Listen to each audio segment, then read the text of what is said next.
네, 반갑습니다, 여러분. 오늘 이 시간은 여러분들 마그마를 이용해서 만들어진 암석의 종류에 대해서 이야기를 해보려고 합니다.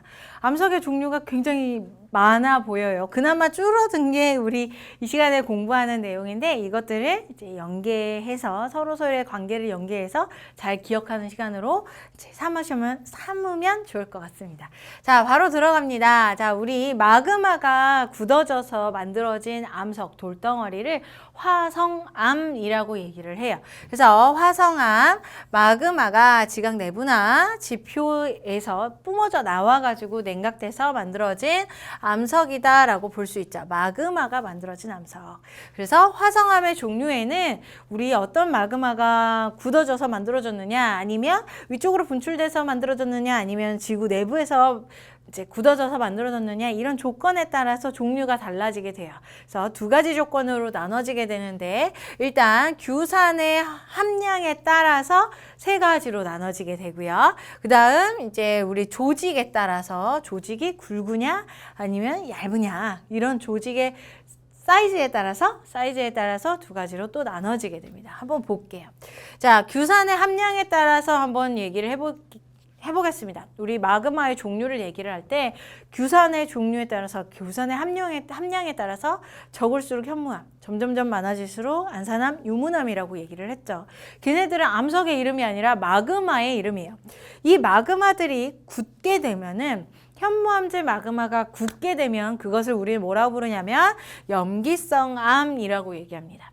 자, 안산암질 마그마가 굳게 되면은 이제 규산이 한 절반 정도, 이제 현무암질 마그마보다 유문암질 마그마보다 그 중간값을 갖게 되는 거죠. 중간값의 규산을 갖는 이제 안산암질 마그마가 굳게 되면은 우리는 중성암이라고 얘기를 하고요. 그리고 유문암질 마그마가 굳게 되면 그거는 이제 산성암이라고 얘기를 합니다. 염기, 중성, 산성 이렇게 나눠주는 거죠. 규산의 함량에 따라서 염기, 중성, 산성으로 나눠지게 되고, 규산의 함량이 많으면 다른 물질들, 다른 광물질들, 뭐 유색 광물이라던가 아니면 자성을 띠는 광물이라던가 이런 물질들이 적게 되고, 규산이 적게 되면은 나머지 다른 광물들은 많은 상태가 돼요. 그래서 그 관계를 가지고 생각을 해볼 필요가 있습니다. 자, 염기성암 같은 경우는 규산이 적은 놈이에요. 적은 놈이니까 당연히 다른 색깔을 띠는 광물들이 많이 존재하겠죠. 그래서 특히나 색깔을 띠는 애들이 마그네슘 이런 애들이 이제 색깔을 띠는 광물들이에요. 이런 마그네슘과 같은 색깔을 띠는 광물들이 많이 존재하게 되어서 얘네들을 우리는 뭐라고 부르냐면 유색 광물이라고 얘기를 하고, 그 색깔이 어두운 색을 띈다라고 볼 수가 있죠. 염기성암은요, 규산이 적기 때문에 다른 색깔을 띠는 애들이 많아서 이제 어두운 색을 띈다, 이런 얘기가 되는 거예요. 또 하나, 이제 이런 색깔을 띠는 애들 뿐만 아니라 밀도가 큰 철과 같은 애들, 자성을 띠는 애들, 그런 애들이 많아요. 철, 마그네슘, 칼슘 이런 애들은 밀도가 굉장히 높은 애들.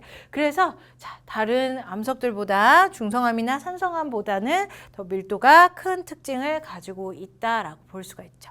자, 중성암을 뛰어넘어서 산성암으로 가보겠습니다. 산성암 같은 경우는 규산이 많이 존재해요. 그러니까 이제 규산의 특징을 제외하고 다른 특징을 띠는 물질들은 더 적게 가지고 있겠죠. 그래서 색깔을 띠는 애들이 적다. 마그네슘과 같은 색깔을 띠는 애들은 적고, 이제 규산이라고 했죠. 규소나 산소나 아니면 알루미늄 이런 물질들이 많이 존재해요. 그래서 얘네들은 무색 광물이다 라고 얘기를 합니다. 밝은 색을 띠기 때문에. 유색을 띠는 광물들이 적으니까 당연히 밝은 색을 띨 수밖에 없겠죠. 또 하나, 자, 유색을 띠는 애들이 더 무거운, 밀도가 크다라고 얘기를 했는데 당연히 밀도가 큰 애들이 적으니까 밀도가 작겠죠.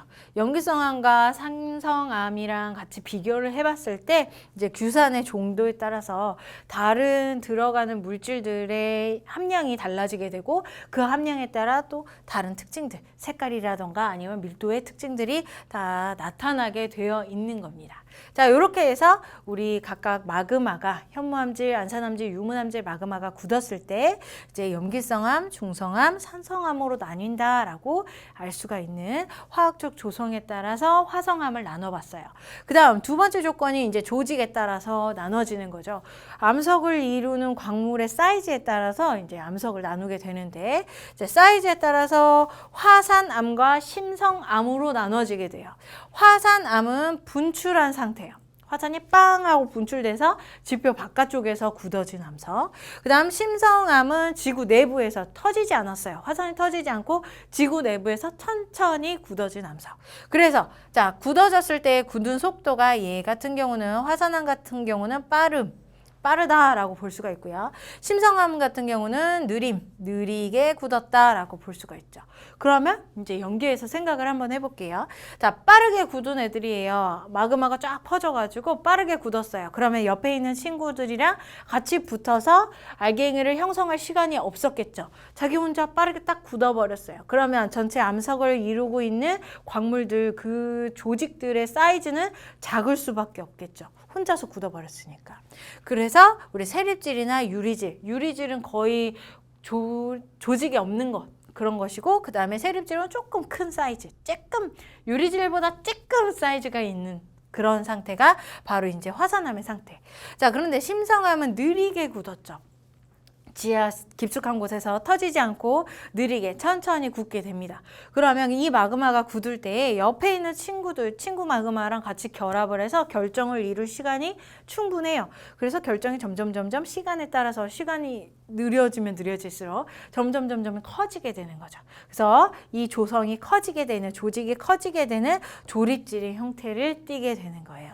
화산암과 심성암의 조직의 사이즈는 어디에서 굳었느냐, 그 굳은 장소에 따라서 속도가 달라지기 때문에 결정의 사이즈가 달라진다라고 봐줄 수가 있겠죠.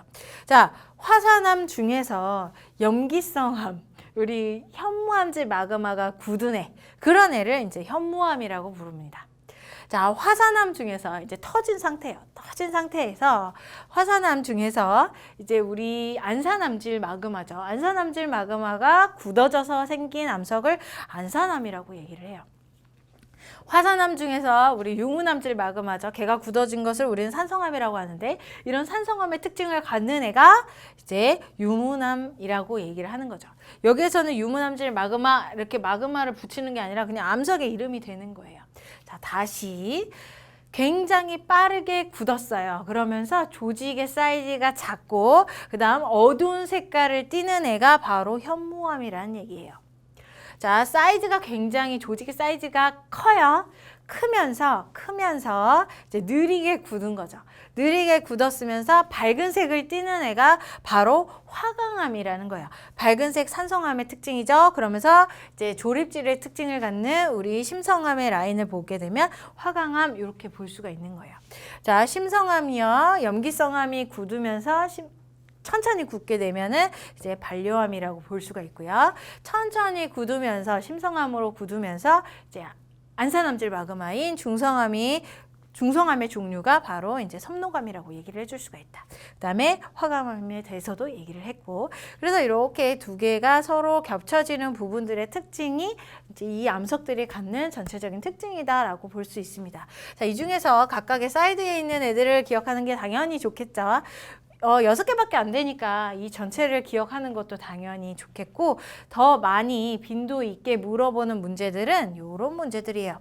현무암과 화강암, 얘네들은 탑 오브 탑으로 많이 빈출되는 암석들이고요. 그 다음에 반려암과 유문암, 요 사이드들을 많이 물어보게 되죠. 요 안산암과 섬노감을 안 물어본다, 이렇게는 확정 지을 수는 없어요. 그래서 여러분들 6개는 당연히 기억을 하셔야 되지만 내가 시간이 없어, 나 조금 머리가 도리야, 그러면은 이렇게 4가지 정도는 기억하셔야 돼요. 그 중에서 현무암과 화강암으로 나눠서 얘기를 해볼 건데, 현무암은 제주도에 굉장히 많이 존재하죠. 돌하루방, 코를 만지는 그 할아버지 암석을 이루는 애가 바로 현무암입니다. 현무암입니다. 자, 우리 도라로방을 한번 생각을 해보면 굉장히 까만색으로 되어 있어요. 그래서 염기성암, 우리 어두운 색을 띠고 있다라는 거 알 수가 있고, 그 다음에 걔네들의 알갱이를 봤더니 옆에 있는 알갱이랑 결정들이 이렇게 보이지 않죠. 그냥 구멍들을 보이지만 굉장히 결정들이 작은 특징을 가지고 있어요. 그래서 화산암, 이 화산이 폭발해서 제주도를 이루는 화산이 폭발을 해서 그때 형성되는 염기성 암이 현무암이다라고 알아두시면 될 것 같아요. 자, 화강암은요.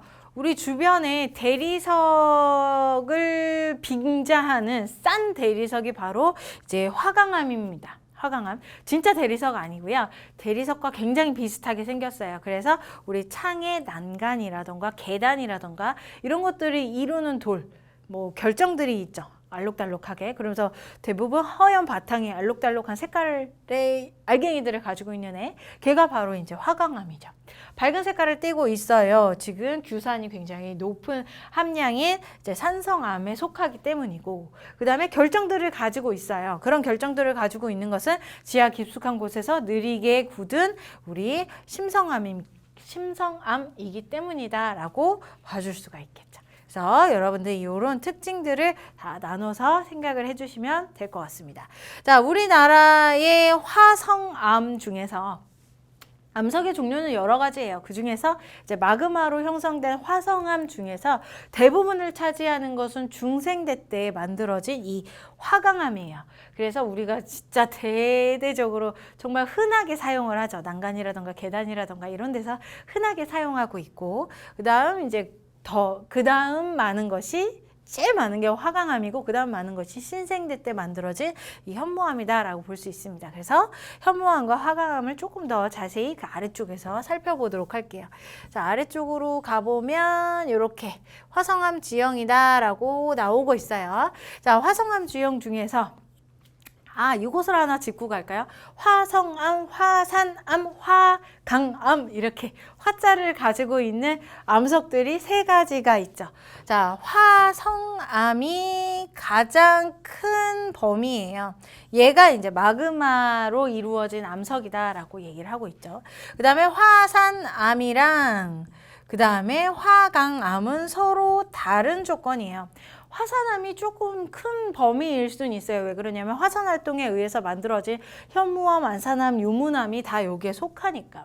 자, 그 다음에 화강암 같은 경우는 이 화산암의 반대격인 심성암의 한 종류라고 볼 수 있죠. 반섬화 중에서 거기 화자에 속하는 애가 바로 여기에 속하는 거니까. 그래서 이제 사이즈로 보게 되면 얘가 제일 큰 사이즈, 그 다음 화강암이 제일 작은 사이즈.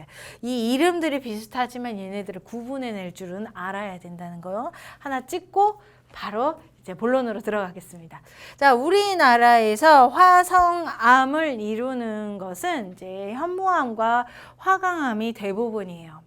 현무암 같은 경우는 우리 신생대 때 주로 만들어졌고요. 화강암 같은 경우는 중생대 때 만들어졌는데, 이 두 개 중에서 우리나라 대부분 가장 많은 부분을 차지하고 있는 게 화강암이다라고 볼 수 있습니다.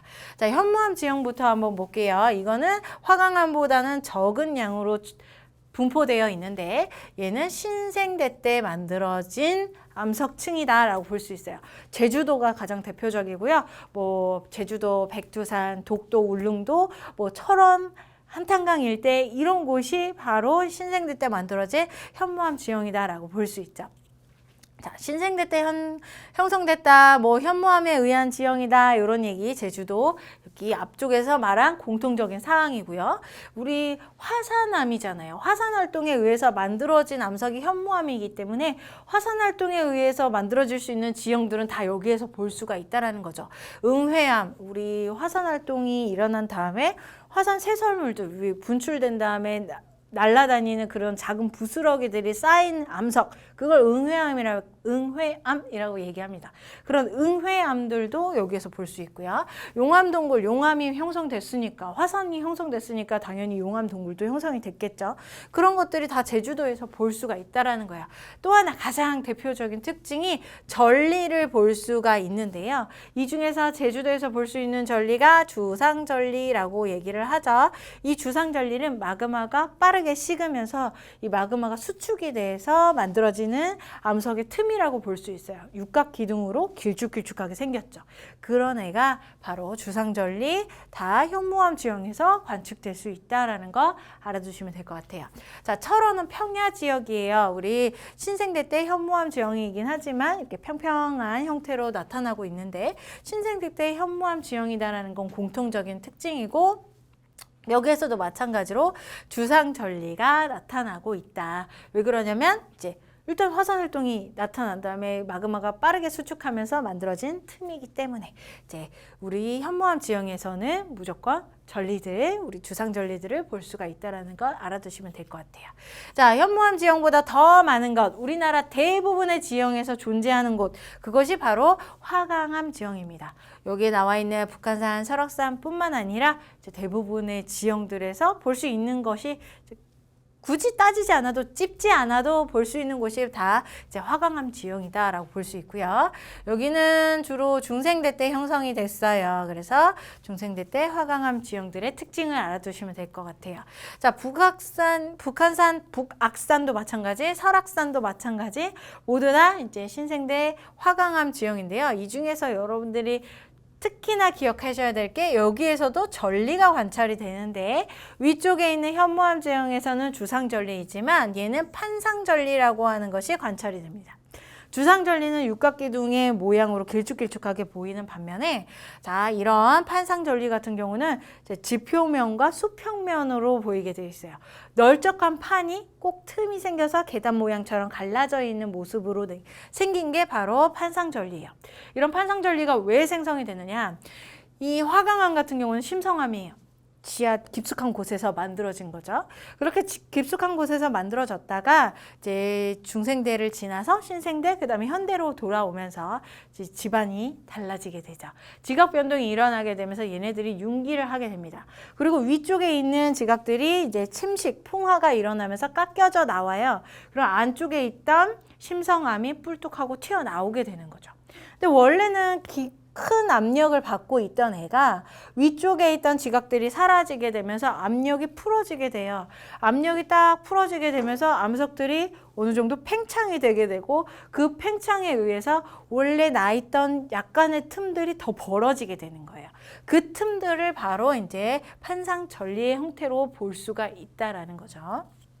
그래서 북한산이나 설악산 모두 다 판상전리가 볼 수가 있고요. 이것은 이제 지각의 융기와 그 다음에 지표면의 풍화 침식에 의해서 압력이 감소되어서 볼 수 있는 지형이다라는 것. 자, 우리 신생대 때 만들어졌던 화산암 지형이 현무암 지형, 여기에서는 주상전리. 그리고 우리 중생대 때 만들어진 화강암 지형, 심성암 지형이기도 하죠. 자, 이런 지형에서는 판상전리 두 개를 비교해서 문제에 나옵니다. 두 개의 그림이 나와요. 그래서 이제 각각의 만들어진 시대, 지질 시대 물어볼 거고, 그 다음에 화산암이냐, 심성암이냐 이런 거 물어볼 거고, 조립질이냐, 세립질이냐 이런 것도 물어볼 수 있고요. 그 다음에 이제 더 나아가서는 현무암과 화강암이기 때문에 염기성암이냐, 산성암이냐 얘네들의 특징에 대해서도 물어볼 수가 있다라는 거죠. 그래서 전리들을 잘 보시고 판단을 해주시면 될 것 같아요.